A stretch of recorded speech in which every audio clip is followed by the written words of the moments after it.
Hey, hey, welcome everyone. This is You Be the Judge. I'm Dr. Paul Dyer, and my two lovely co-hosts is Marylin Pierre. Marylin Pierre, we're in for a circuit court judge in Montgomery County here in Maryland. And then we have Judge Claudia Barbara. We're here every Wednesday from 6 to 7 p.m. We love to talk about all kinds of topics, but more importantly, we'd like to hear from you. We'd like to get more of a understanding and information, and hopefully that puts you into an action. Those three things just feel highly important that most people never really get a chance to understand what they're listening to, and more importantly, they never really take whatever they hear as information to put themselves into an action. We have some great guests that we want you to listen to, and Marylin's going to take it in from here. I do apologize for not being on the air today. Or at least visually, you can see my lovely face, but you have Marylin. So, hey, Marylin, how's your week been? Oh, my week has been well. How has your week been? It's been okay. There's always trying times in our lives that we just have to keep moving through and doing things, but we'll be okay as long as we just keep moving forward. But don't ignore things. I think that's the problem we have. When it comes to difficult times, we ignore it, we push it down, and it becomes explosive later. But we're going to do a show on that emotional science that I do all the time and learn the physics and the science of emotions and how it affects the body and internal to your external. So that's what we'll do later. But Meryl? That sounds like a great idea. I know today we're celebrating International Women's Day. And happy International Women's Day. Well, thank you very much. This is one of those holidays that I hope would just go away because we would have reached equity and therefore there would not be any need for it. But in the meantime, we're still working on it. I would like to see more leaders in this world who are of a gender that reflects our general population. But until many things happen, this is not going to be what we see. But we keep striving and we keep working towards what we need to do to get to that point. One of the things when people talk about equality, it's absolutely opportunity. We just need to have the ability to have shared opportunity. Mm-hmm. Most people think it's to get something someone else has. That's just not true. Just give the other thing that does not have the opportunity to be equal. I think that's what equality is to me. And I don't understand why it's such a heavy lift for some people, because research after research has shown over and over again that if things are diversified, we all win. But like you said, some people think that if one person is brought up to an equitable level, the other person is they specifically are going to go down. So hopefully we'll get a chance to change those people's minds to show them that, what do they say? A high tide lift all boats. That's true if you're a boat and you're actually on the same waterway. Mm-hmm. But I think a lot of boats, they don't want to be on the same water. They're either docked or just not allowed to even build your boat. So if you're not allowed to build your boat, you can never be lifted. That's true. And we're hoping that some people would recognize that and just get on the same boat as everybody else, because sometimes when you're a boat in the middle of the ocean and you're there by yourself, it's quite dangerous, as opposed to if you are a big ship and there are lots of people around, and a big ship carries survival gear and all that kind of stuff. So if something were to happen, it's more likely that people are going to survive. Yeah, but we have two guests today, and so because we have so many things to talk about, I do want to start introducing them. Although I could talk to you about this subject all the time. Our first guest is Dr. Alan Charles Cox. Dr. Cox is the Assistant Director of Financial Education for the Maryland Council on Economic Education at Towson University, otherwise known as MCEE. MCEE's main mission is to help Maryland educators more effectively teach economics and personal finance. MCEE provides professional development for teachers and workshops and credit-bearing courses, along with programs for students, including the stock market game, the Econ Challenge, and the Personal Finance Challenge. I cannot wait to hear more. Dr. Cox? Hey, good evening, everybody. Thanks for having me. I'm going to give you kind of a quick overview of where we are in terms of financial education in high schools in Maryland public schools specifically. And I'm privileged to be able to work with teachers all over the state to help them teach personal finance, for example. And what we're finding is right now, we have 24 Maryland school systems, including Baltimore City. And of those 24 Maryland school systems, only 8 of them have a personal finance graduation requirement. In other words, only 8 school systems in Maryland are telling kids before you graduate, you need life skills having to do with being able to manage your money. And of course, we'd like to see more teachers being trained to teach more kids about personal finance and economics. And of the 8 school systems that require a personal finance course for graduation, we have Garrett County, Allegheny County, Frederick County, and Carroll County in the west. And over on this side, we have Prince George's, Calvert, Carroll, and Caroline. And I like to include as kind of a 9th school system that we think is doing really well, and that would be Baltimore County Public Schools. In Baltimore County Public Schools, if you're a 12th grader about to graduate, you have to take a 4th credit of social studies. And that 4th credit of social studies, you're only given 2 options. You can take advanced placement economics, or you can take a course they call financial literacy and economic theory. And most of the seniors, as you might suspect, that's the course they're going to take instead of the AP economics course. Something like 93% of the 12th graders in Baltimore County are taking the personal finance course. And it's about 75% personal finance and about 25% economic theory. Now, what's happening with the other school systems? Well, here's what's happening. They have to report to the Maryland State Board of Education each year, telling the board how they're meeting the state standards. So the good news is we have state standards in personal finance. But the kind of not so good news is those school systems that don't require a personal finance course get to choose how they're going to put it into the curriculum. And most of them at the high school level report that they're putting it into the government course. Every student in a public school in Maryland, high school, has to take a government course. And if you're a government teacher, let's think about this for a second. What are you going to teach? Well, you're going to teach government because it's also an assessed course. Every kid has to take an assessment in government. So toward the end of the year, you may have a few days, 5 days maybe, that you're going to do the personal finance part of the course. And, if you look at the state standards, 5 days just doesn't cover the amount of information that a student needs before they graduate.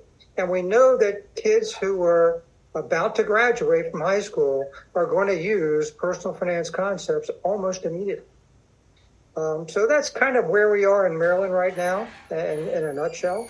And except for the 8 school systems plus Baltimore County, if I give that a 9th one, it's very unevenly taught. That would be a fair assessment of where we are in the other school systems. So I will stop at that and have my other colleagues have a chance to present here. Thank you very much, Dr. Cox. And before we have Mr. Lee talk about it, do you want to talk about what you and some other people are doing in reference to getting financial literacy to be taught at more high schools in Maryland? Well, I met Eddie Lee at Annapolis. We both testified on a Senate Bill 316 that is going to ask the State Board of Education, if passed, to mandate in every public high school in Maryland that they at least offer a personal finance course at every public high school in Maryland. That's the ask. And to create a kind of statewide curriculum that goes along with that course. I think it's a very reasonable ask, especially when you start considering that there are school systems that now offer a personal finance course, but it may not be offered in every high school. Perfect example is Montgomery County. Montgomery County Public Schools, there are some high schools that offer personal finance, and there are some that don't. So if you're a student at one of those high schools that don't offer personal finance, guess what? There's no course for you to take, even if you wanted to. All right. That's why we think it's so reasonable to at least have every high school, public high school in Maryland, required to at least offer a course. And one of the things that we do with the Maryland Council on Economic Education is we help train teachers. We get teachers ready to teach the course. Well, thank you, Dr. Cox. And as you alluded to, we have another guest. Our other guest is Edward S. Lee. Mr. Lee is the founder of Teach Them to Fish, LLC. Mr. Lee is also a, quote, community conscious, close quote, realtor with a strong realtor background. Since founding Teach Them to Fish, LLC, Mr. Lee has been helping people on their path to home ownership who have had challenges navigating the home buying process or issues with their credit. Mr. Lee? Yeah, thank you so very much for having us. I greatly appreciate it. I approach the issue of financial literacy from my profession as a realtor. 35, well, let's put it. In today's market, there's a new form of what I call redlining, and it's called credit worthiness. And it reflects right back to the school system.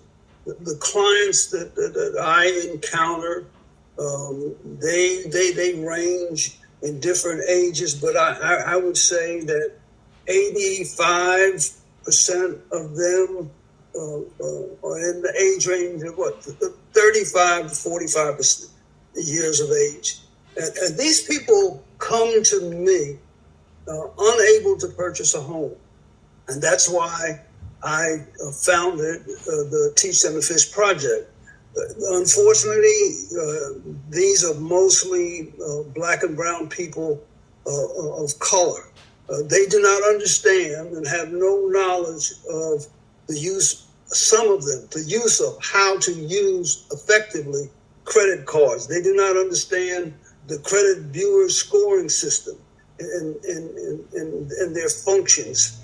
And nor strategically do they know the difference between needs and wants when we begin to look at the whole notion of developing their spending plan and budgets. So it is around that those concepts that affected not only me as a realtor, but it affected the quality of life and affects the quality of life of people in the community and the growth and the development of the community.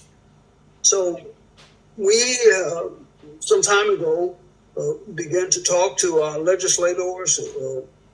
There is a companion bill to 316 in the House. It's House Bill 99. And we were able to get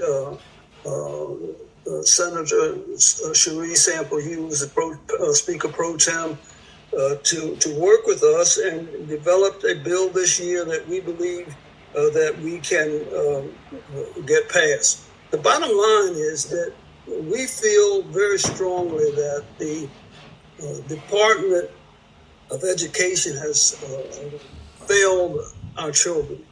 They use a process of embedding, what they call embedding financial literacy, as Dr. Cox alluded to, into subject matters. I call that the sausage grinder education. You know, you put meat in the top, and what comes out on the other side, you have no idea what it is or what went into it. But that form of education, or the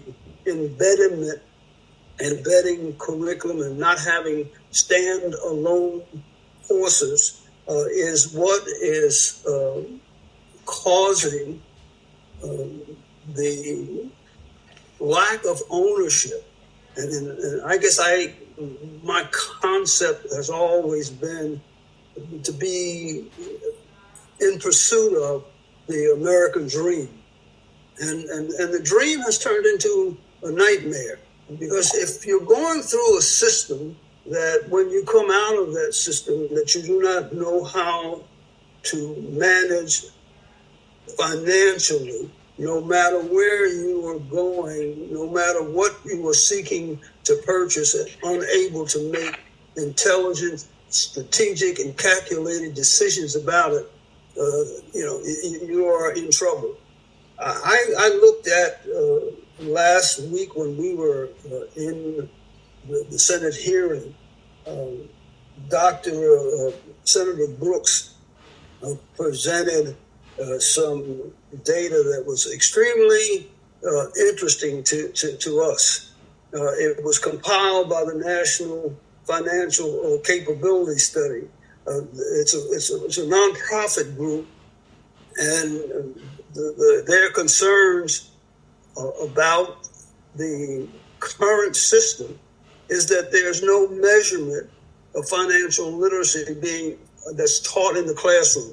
There's no accountability when you look at this embedment piece. Again, as the previous speaker said, if you've got financial literacy in a history course, that's a history course.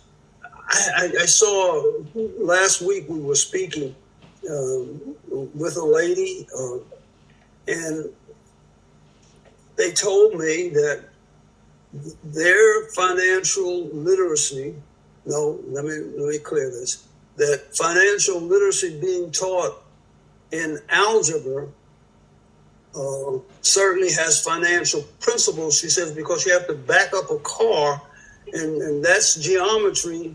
And I didn't, does that sound confusing to you? Yes, I understand her point, but it sounds very confusing to me. But when I listened to last week the data that came out of this study, it showed that in one of the schools in Maryland, they took a sample of one of the schools in Maryland.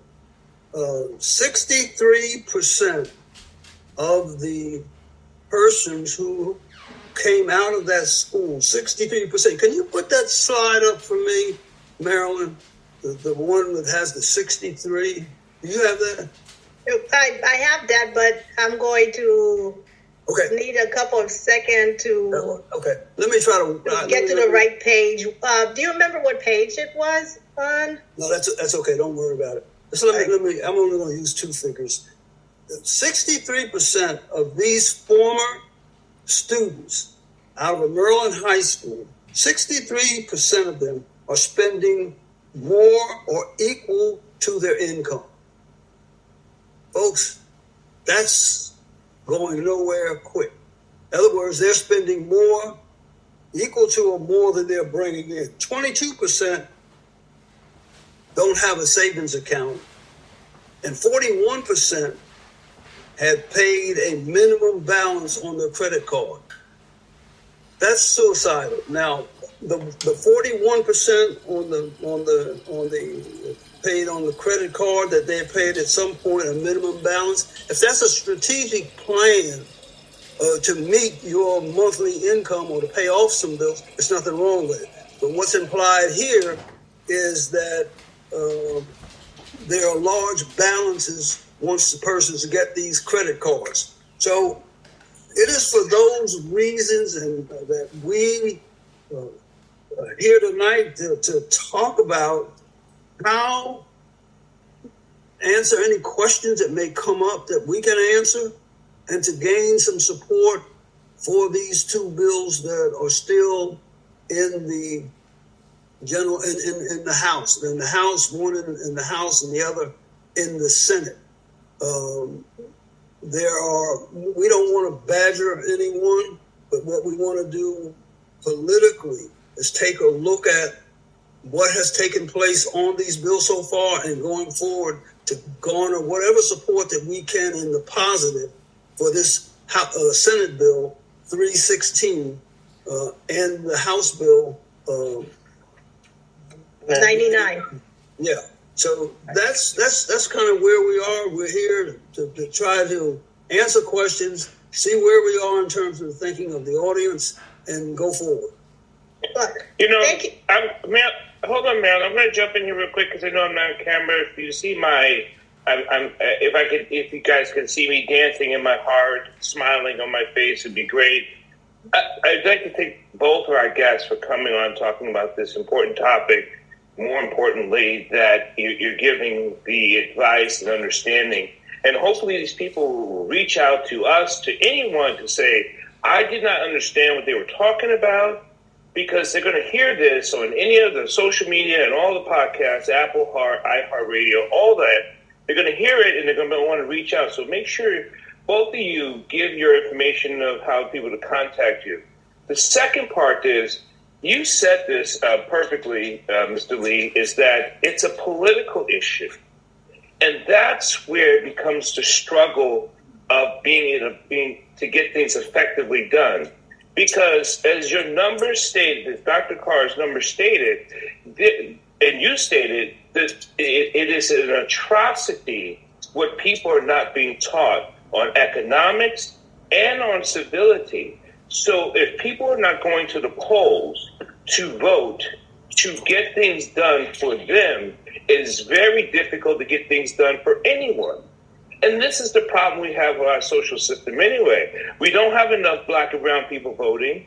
They don't vote. They don't vote in certain districts. They don't vote in Baltimore County. They don't vote in Montgomery County. They have a hard time voting. So they don't, it's so much embedded in the political system. And that's what it is. The system keeps feeding the system. And we also know that the school system was developed to be a systematic, to keep certain people in a certain space, but not to develop them in critical thinking. But I'll let other people ask the question, because we could go on, but I know people have actually questions. So thank you so much. Go ahead, Marylin. Right. Well, thank you. So let me make sure we understand correctly. There are two bills right now in the Maryland legislature, House Bill 99 and Senate Bill 316, Lord, that have to do with teaching I need to drop my high school truck off students at the repair financial shop. literature. Am I correct? You're correct to the degree. There are some other financial literacy bills there, so I want to be fair on that and clear. Lord, However, here's your the two reminder. bills that we I believe need that to have the drop my greatest truck off at chance the at this repair point shop. are Senate Bill 316 and House Bill 99. There's going to be the crossover. The bills that get voted upon favorably in the House and those that get in the Senate, they cross over and they negotiate and try to resolve any differences. But to your question, specifically on the bills that we have interest in here tonight, are Senate Bill 316, House Bill 99. Thank you. And when you say financial literacy, what do you mean by that? Dr. Allen. I'll take that if you want, Eddie. I mentioned that we have state standards in personal finance. Financial literacy basically indicates that someone has the skills and knowledge they need to make informed decisions about the decisions they're about to make in either finance or economics. So that's the goal. And if you look at the Maryland standards, they're very similar to other state standards in personal finance. They don't vary much at all. We expect kids, by the time they graduate from high school, to have a knowledge of what they're going to do for a career, how they're going to earn a living. We expect kids, by the time they graduate from high school, to have a knowledge of saving and investing, building wealth, for example, how to handle credit and debt, how to open a bank account at a credit union or a bank, taxation, pay their taxes, what their responsibilities are. Handling credit and debt is a major issue. And also then protecting wealth once they have it. So they have to learn about insurance, they have to learn about warranties, they have to learn about identity theft and fraud, how to avoid those things. Those are all part of the Maryland standards in personal finance. So I hope that answers your question. And why is it important for young people to learn about that. They could learn about that in college if they were to take a course in economics, for instance.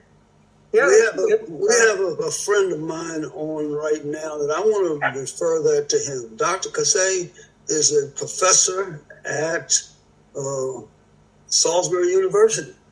And he has spent almost 8 years, I think, trying to get and finally has gotten a financial literacy for freshmen coming into the college. And I asked him when we got started, why was it important for you, doctor, to have freshmen coming into the college take financial literacy? So, Dr. Kasey, welcome. I'm glad you jumped on with us. And would you please answer that question, the lady's question? Be happy to. Good evening, ladies and gentlemen. I've been in Salisbury University for the past, I have to count, but so it's since 1985. From mid-'80s to late '80s, I had been trying to get personal finance to become part of gen ed requirement for incoming freshmen. There is a lot of resistance and turf battles, and regarding the gen ed courses and liberal arts and this and that and sciences. So after all these years and several attempts that failed, our provost at the time, Dr. Allen, formed a General Education Steering Committee, and I was part of it. And she alluded to the fact that we need to have a general education which is 21st century friendly, not the one that we have been dealing for the last 100 years. And we were told that don't worry about the cost, it's going to be costly, this and that. Just come up with the new gen ed program. So after 8 years and a lot of surveys and this and that, and interesting part of it was we surveyed the alum as well as the current students, and more than 90% of both segments, they wish that they had this personal finance course because it would have helped them later on. Then we polled the faculty. Faculty did not rank them high. Why? I don't know. Perhaps majority of them on the other schools had the majority. And then finally we came up with a modified version as far as financial aspect of the gen ed is concerned. We connected it and collaborated with the College of Health and Sciences, something like that, that has the phys ed and social sort of activities and those type of things. So we came up with a wellness course that anyone can create as long as covers 3 parts: physical, emotional, and financial. And because in my judgment, unless you're physically fit, emotionally sound, and financially alert, you cannot have a healthy life. So that's where we are, and we are developing these courses that covers those 2 areas effective fall of 2024. If I may step back a little bit, Mr. Lee invited me to be a keynote speaker January of 2022 regarding this financial literacy for K through 12. In my judgment, one course is not going to teach anyone anything, as I have experienced it during the past 40 years of teaching, that a lot of the students take the courses. As soon as they pass the course, within a semester or 2, they forget. our idea was during that seminar, financial literacy is something that should be taught little by little, K through 12. So it gets embossed in their brain cells. And then once they get into college, then they know to some extent what's going on, and then they will be attracted to that financial literacy course and or personal finance.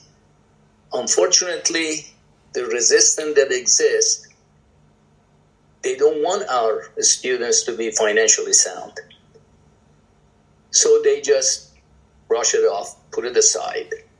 And at the same time, those who are teaching these classes that we are asking them supposedly to cover K through 12, they are not financially sound themselves.